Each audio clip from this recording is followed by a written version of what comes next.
In the two previous videos, we have scaled and linearized the equations of the fluid structure interaction problem when the motions are small.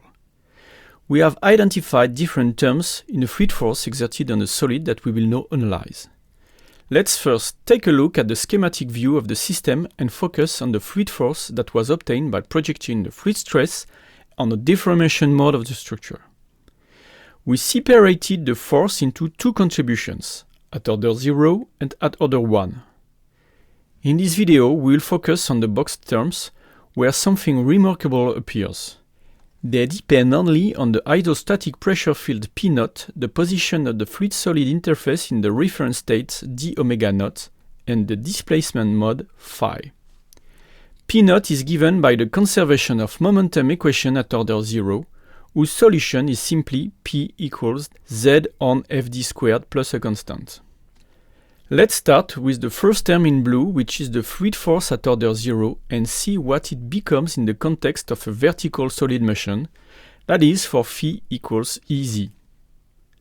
Using the divergence theorem, we transform the surface integral into a volume integral.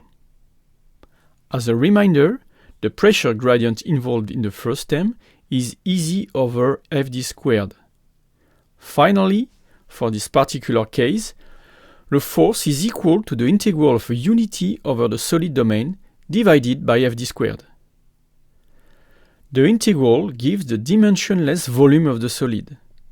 If we put this force back into its dimensional form in newtons, we simply find ρgv, that is the Archimedes force.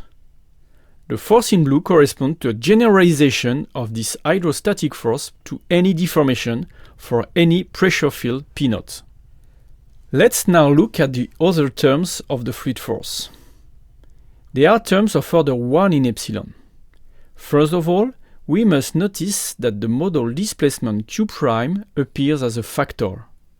A force proportional to the displacement can be seen as an added stiffness. We separate this added stiffness into a stiffness that depends on the pressure gradient and another that involves the pressure field and the derivative of the displacement field. These are respectively called gradient stiffness and form stiffness. First of all, the gradient stiffness. As before, considering a vertical motion phi equals Ez and using the divergence theorem, we find that the stiffness is equal to the integral of the second derivative of the hydrostatic pressure on the solid volume. If we consider the case of a floating body on the surface of the water, whose equilibrium position is given by the equilibrium between the buoyancy and the weight of the solid, the pressure gradient is constant except at the free surface, where it falls to 0. The pressure gradient can therefore be written using a Heaviside function. By deriving it once, we obtain the Dirac distribution. It appears in the force integrated over the solid volume. This integral is equal to the buoyant surface, denoted S. Thus, this stiffness expresses the resistance to sinking of a floating body. But we can also, by considering other modes of solid body for phi, determine the dynamics of boats or floating platforms, for example.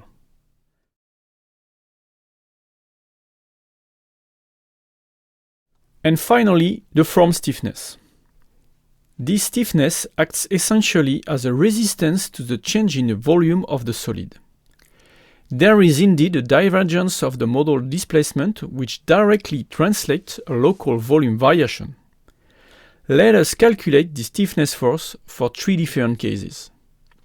A uniform translation motion phi equals Ex, a rotational motion phi equals r times E theta, and a uniform expansion motion phi equals r times Er.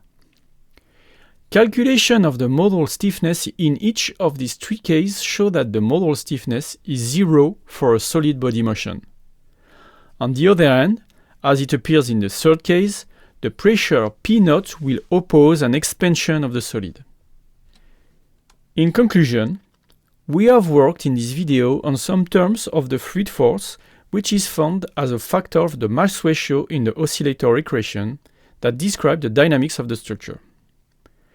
We have shown that the force at order 0 is a generalization of the Archimedes force, and that the two forces at order 1 are stiffness forces that add to the stiffness of the structure in the oscillator equation at order 1.